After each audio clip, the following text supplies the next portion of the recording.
E aí galera, tudo bem? Bom dia, boa tarde, boa noite, não sei exatamente o horário que vocês estão assistindo o vídeo, mas eu estava pensando em começar a fazer algumas aulas para vocês, para ficar menos maçante do que só ter trabalho, vocês assistirem aula com os professores que vocês não têm tanto contato, certo? Então,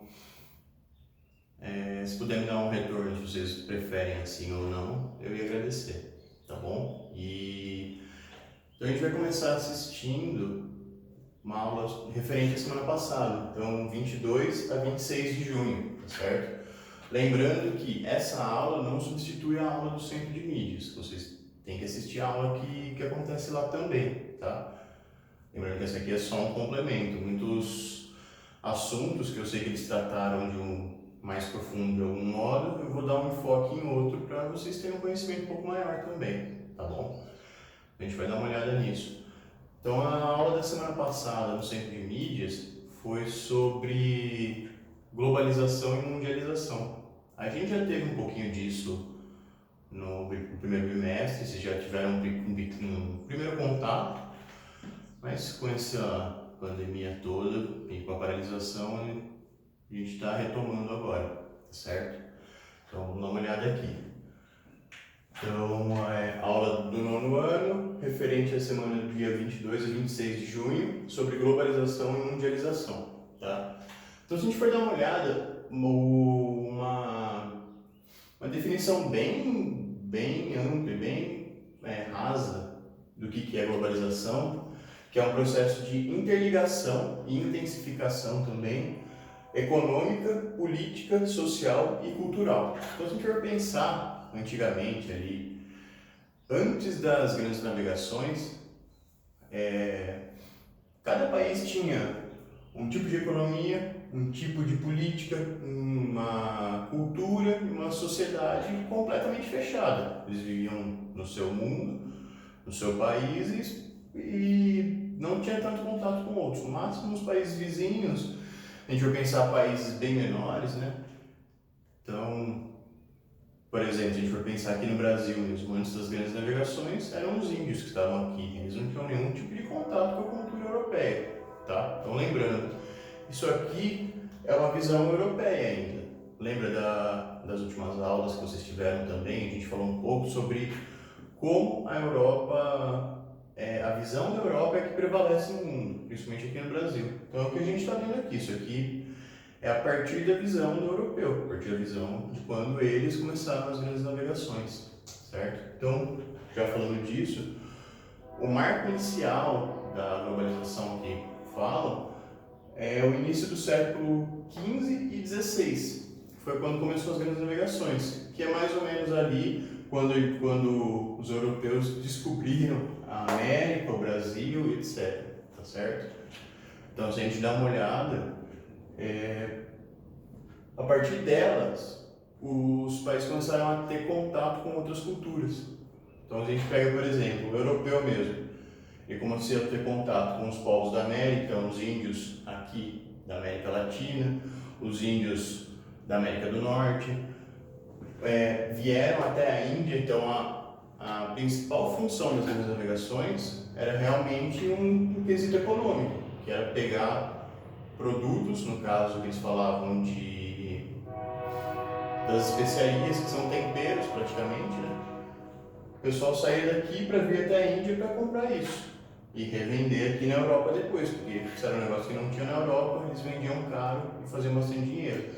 Isso aconteceu aqui com o Brasil também. A gente vai pensar tanto o ciclo do ouro, o ciclo da cana, o ciclo do pau-brasil, tudo isso aconteceu pelas grandes navegações. Até mesmo a questão dos escravos que saíam da África e vinham para cá. Então, isso influenciou a nossa sociedade, né? Se a gente tinha um padrão dos índios, hoje em dia a gente é um país muito miscigenado porque chegou os europeus para dominar a gente, chegaram os africanos como mão de obra, os índios que já possuíam aqui. Então, a gente vai vendo que isso aí vai moldando a nossa sociedade também, tá bom? Então, vamos dar uma olhadinha aqui. Esse aqui foi o marco inicial, mas falam que a intensificação, que ficou realmente muito forte na globalização, foi com a queda do regime comunista. Então, se a gente for pensar, né, ali depois da Segunda Guerra Mundial, que foi em 1945, até 1989, que foi a queda do Muro de Berlim, que é o símbolo da queda do regime comunista, tinham dois grandes grupos, na verdade três, né? Os países comunistas que eram fechado no Pacto de Varsóvia, que chama esse pacto, tinha a OTAN, que são os países capitalistas ricos, e tinha os países que eram considerados de terceiro mundo naquela época, que eram os países capitalistas pobres. No caso, o Brasil se encaixava nisso naquela época, tá certo? Lembrando que o que a gente já conversou, o Brasil não é um país pobre, é um país desigual, mas isso era uma concepção da época. Se a gente for pensar, qual que era o principal país do regime comunista? Era a União Soviética, que hoje em dia é a Rússia, que é aquele paísão grande que a gente conhece aqui, certo? Esse país, quando ele não recebia empresas dos Estados Unidos, não recebia empresas da Inglaterra, da França, somente as empresas deles.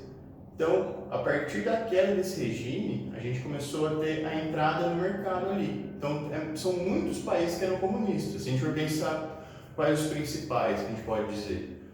A União Soviética, a China, Vietnã, uma parte do leste europeu aqui, então Hungria, Bulgária, República Tcheca.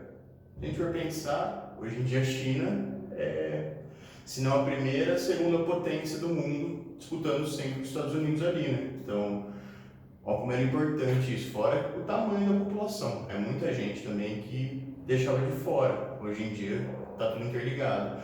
Tanto é que um marco que teve da queda do regime comunista foi quando o McDonald's entrou na Rússia.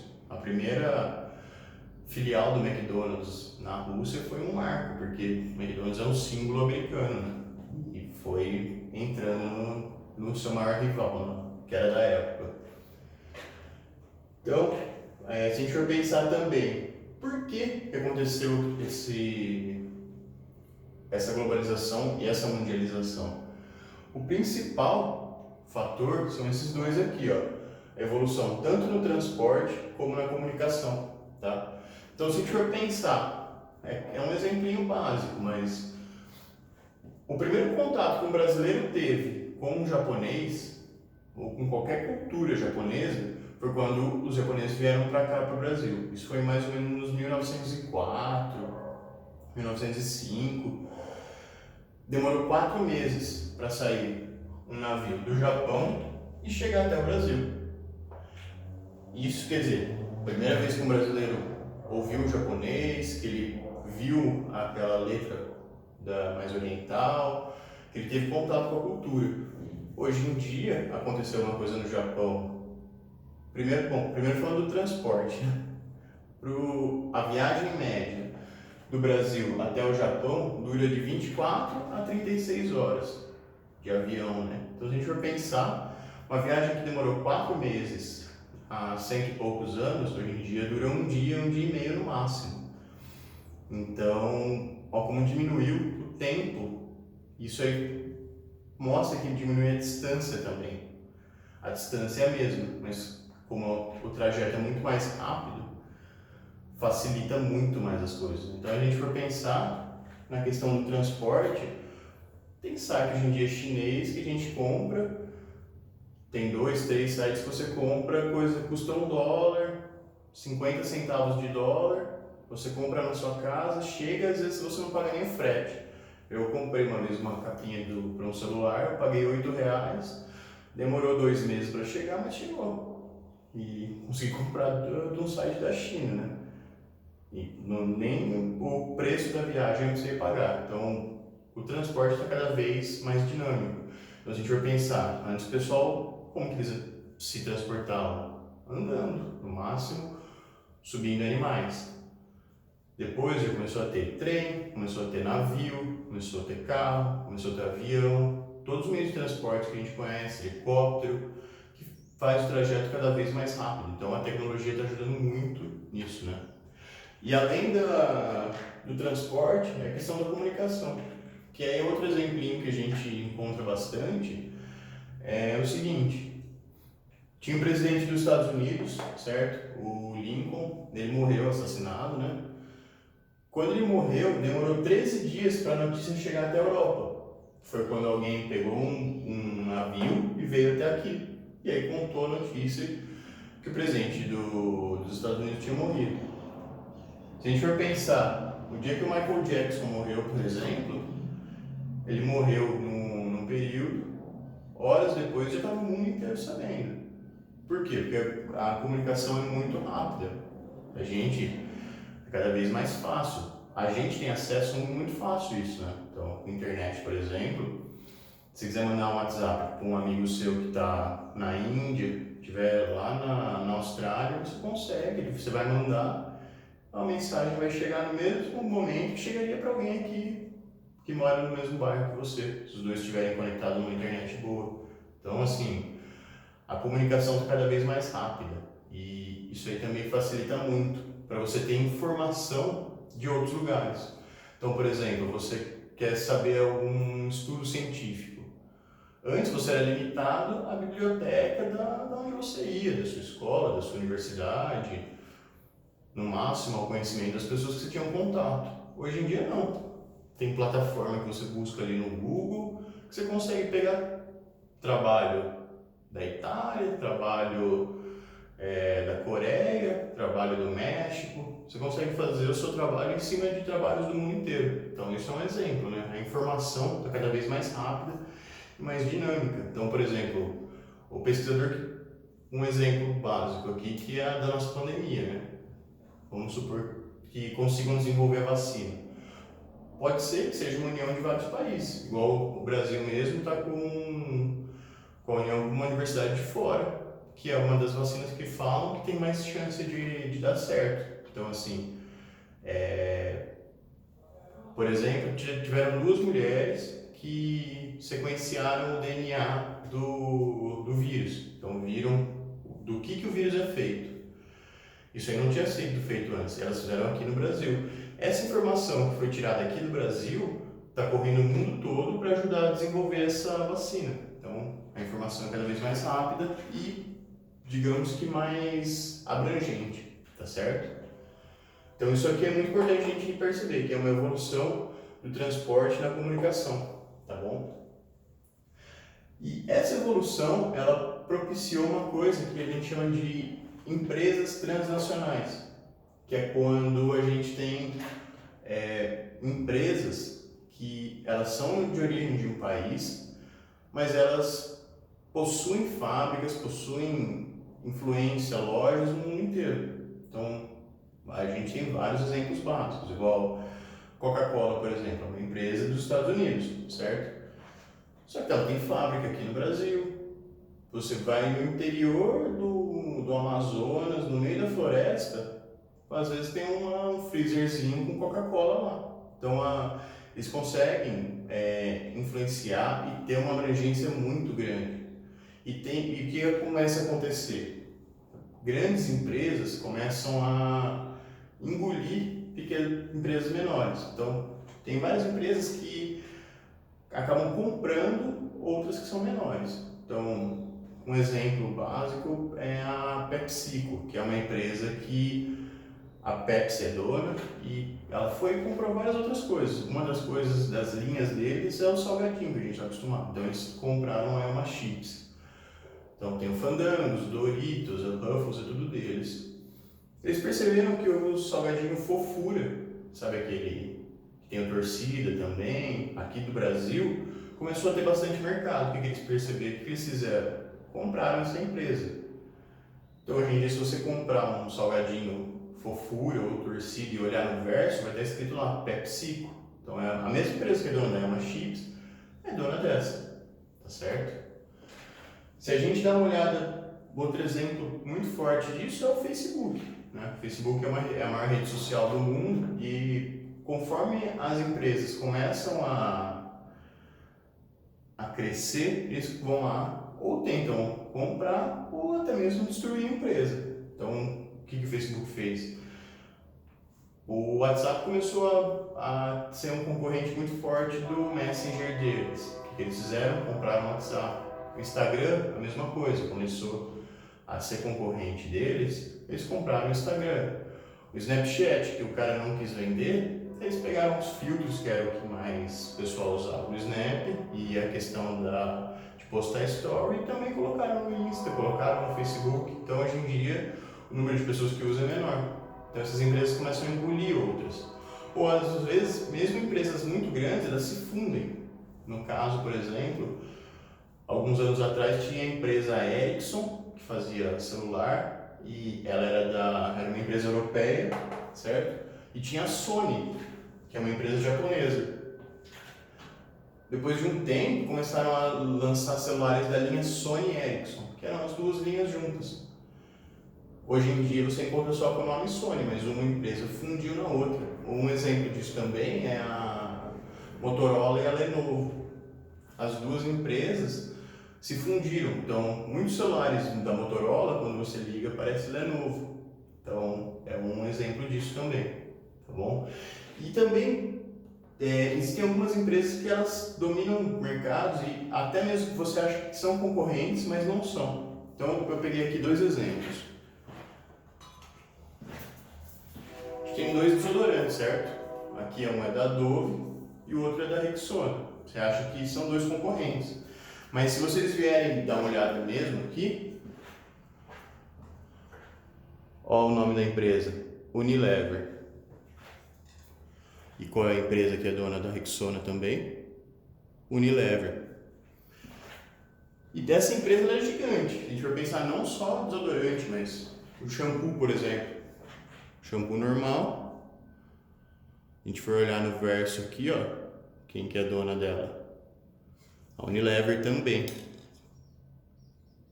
Focalizou melhor. Deu pra ver? Então, isso aí... Se a gente for ver, essa, por exemplo, existem algumas empresas que são gigantes que dominam vários setores. A Unilever é dona de várias empresas de limpeza, por exemplo. Então, se não me engano, a Omo e a Brilhante, os dois são da Unilever. Tem uma outra empresa que é concorrente da Unilever, que é a P&G, também tem muita coisa, tanto de comida, de produto de limpeza, produto estético, várias coisas, tá? Então, essas empresas são chamadas de empresas transnacionais. Além disso, se a gente for pensar, começa a ocorrer uma interligação do mundo muito forte. Então, a gente já fez esse exemplinho, vamos fazer de novo, certo? Se a gente for pegar, por exemplo, a caneta, certo?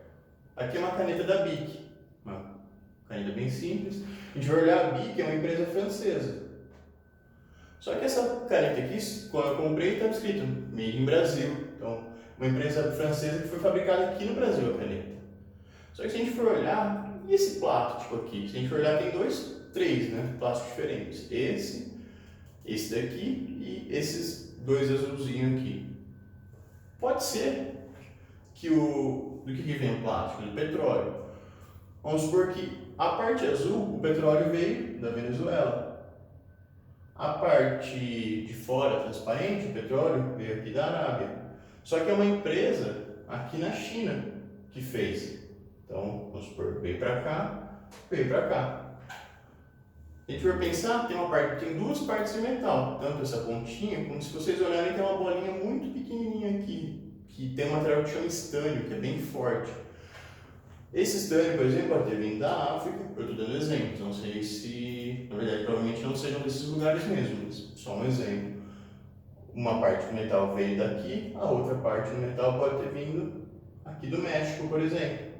E tudo isso foi montado aqui no Brasil. Então a gente começa a ter um outro tipo de empresa, que a gente chama de montadora.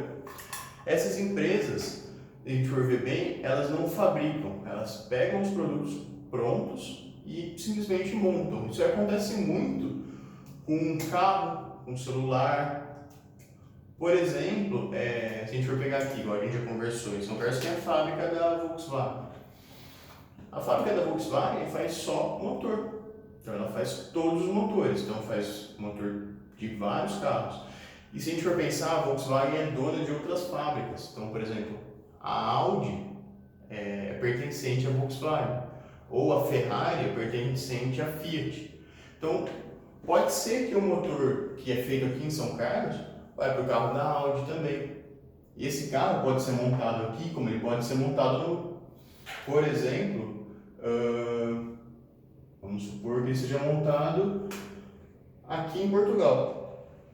Não, provavelmente não é, mas é um exemplo. Então, se a gente for pensar o carro, o motor vai vir do Brasil, às vezes o chassi vai vir da Índia, o painel de madeira vai vir da África, o programa que roda, o computador de bordo, vem da Austrália, a maçaneta vem da China, cada parte vem de um lugar do mundo. E aí chega num lugar que eles só montam.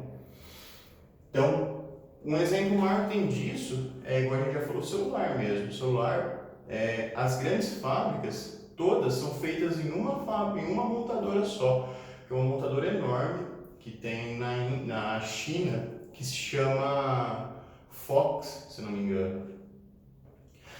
Então, se a gente for pensar, a Apple, essa mesma empresa, a Fox, ela monta tanto o iPhone, como a linha da Samsung, como os celulares da Motorola, como os celulares da Xiaomi. Então, o que acontece? A Apple chega com o protótipo, ela chega com o celular e fala, ó, esse é o celular que eu quero, então essa vai ser o modelo, você vai usar essa parte do fundo, essa vai ser a tela, a placa-mãe vai ser esse, o processador vai ser esse. E aí essa empresa vai e, de acordo com o que a Apple quer, ele monta o celular. Então vai pegar o processador, então normalmente o processador é Snapdragon, o pessoal fala, né, que é uma empresa que domina esse setor.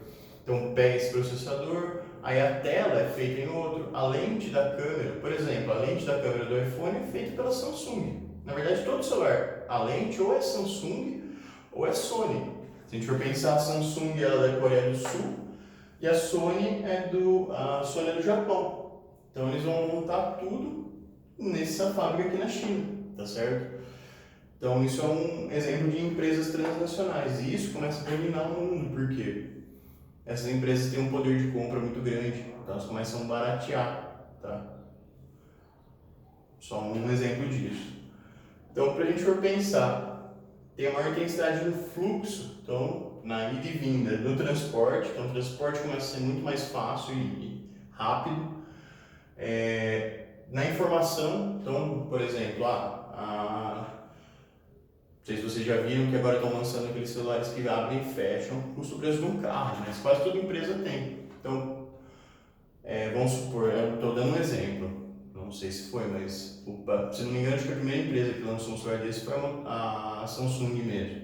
Então a Samsung lançou em seguida a Motorola foi, desenvolveu uma tecnologia parecida, a Xiaomi também, então todos vão lançar celulares desse padrão. Então é uma informação. Como que eles usaram? Eles foram, pegaram o celular, tiveram informação de como que é feita essa tecnologia, um tipo de tela que dobra e mesmo assim continua funcionando. Se a gente for pensar, na pandemia isso é muito, muito importante. Então as experiências em outros países, a informação em outros países acabou sendo útil para todo mundo. Então, o que tem que fazer? Tem que lavar a mão para o vírus não se espalhar? Tem que ficar em casa? Então, o método mais eficiente é ficar em casa. Foi estudado no mundo inteiro. E isso aí é óbvio, os países que não fizeram isso estão sofrendo mais, no caso é o Brasil. A gente for ver bem, um monte de gente para a rua, não pegaram essa informação, não divulgaram direito. Na verdade divulgaram, mas o pessoal não acatou tanto. Não foi tão rígido, então o Brasil está sendo um dos piores casos. A gente for pensar, por exemplo, a Nova Zelândia aqui, é um país onde fizeram isso, fizeram uma restrição muito forte e aí hoje em dia eles já estão até podendo sair na rua tranquilamente, não tem mais nenhum caso, tá certo? Além disso, as mercadorias elas começam a ter uma facilidade muito maior para ir e voltar. Então hoje em dia a gente tem, às vezes eu acho até curioso, por exemplo, você vê em rede social um tipo de comida que todo mundo começa a ver na rede social, coisa de um mês depois você vai conseguir ter acesso a isso, muitas vezes. Então, um exemplo que eu sempre penso, não sei se você já viram aquele sorvete que o pessoal faz, que vira uns rolinhos assim, que faz uma chapa gelada. Eu lembro que isso aí eu vi numa rede social, achei um negócio de outro mundo, e coisa de um mês depois, aqui no interior de uma cidade do estado de São Paulo, no Brasil, tinha um sorvete desse. Era um sorvete, se não me engano, da Tailândia, que a gente acha aqui na nossa cidade. Então, não só isso, né? Você tem acesso a quase tudo. Sites, aí no caso você vai pagar às vezes importação, tudo, mas praticamente tudo que você vê lá fora, se você quiser comprar, é fácil importar hoje em dia, né? Muito mais fácil do que era antigamente, porque o transporte das mercadorias ficou muito mais rápido e facilitado, certo? As pessoas também estão se tem fluxo de pessoas muito mais fácil, então a pessoa vai e volta para onde quer, da onde quer, com muita facilidade. Então, carro cada vez com mais conforto, mais facilidade, estradas melhores, trem que consegue, por exemplo, estou tentando fazer uma estrada que saia daqui da Europa, na verdade existe um que já pega quase a Europa inteira, mas estavam falando de fazer uma que até interligasse aqui nos Estados Unidos, então seria um trem que passaria quase o mundo todo, certo? Ele sairia daqui, viria como a Terra redonda, certo? Passaria por aqui, continuaria até aqui. Ou tem uma rota também, que seria da África até aqui na China. Então está cada vez mais fácil, avião cada vez mais rápido e cada vez mais acessível. A passagem de avião ainda é cara, a gente vai ver principalmente aqui no nosso país, mas perto do que era antes, vamos supor que hoje uma passagem custa 2.000, há 30 anos atrás, 40 anos, custava 20.000 no mesmo trajeto, então está barateando, certo? E também o fluxo de capital está muito grande, lembrando que capital aqui que eu estou falando é dinheiro, tá certo? Então, se você tem um amigo que mora na Austrália e quer que ele traga alguma coisa, você consegue fazer uma transação econômica muito fácil para ele. Então tem até um estudo que fala que por dia ocorrem transações econômicas na casa de $1 trilhão. Então todo dia alguém manda ou recebe um valor que, se a gente for somado a tudo isso, é muito fácil hoje em dia, você não precisa mais. Antigamente, como você fazia? Você tinha que levar o dinheiro a outra pessoa, levar um cheque, levar um produto. Hoje em dia, com conta online, principalmente, a gente vê que isso aí está cada vez mais acessível agora, porque o pessoal está tentando cada vez menos ir no banco. Você paga a conta, você faz transferência, você faz empréstimo, você aplica, tudo pelo celular, pelo computador. Então é só ter acesso à internet, tá? Então, para a gente finalizar a aula, o que eu queria dizer é que esse processo de globalização ele acontece de diferentes graus, tanto para os indivíduos quanto para países mesmo. Então, primeiro para os indivíduos. Normalmente, quanto mais acesso financeiro a pessoa tem, mais fácil ela vai conseguir ser globalizada. Então, seja a roupa, seja, por exemplo, a casa dela, o carro dela. Se a gente for pensar, não existia uma fábrica brasileira de carro.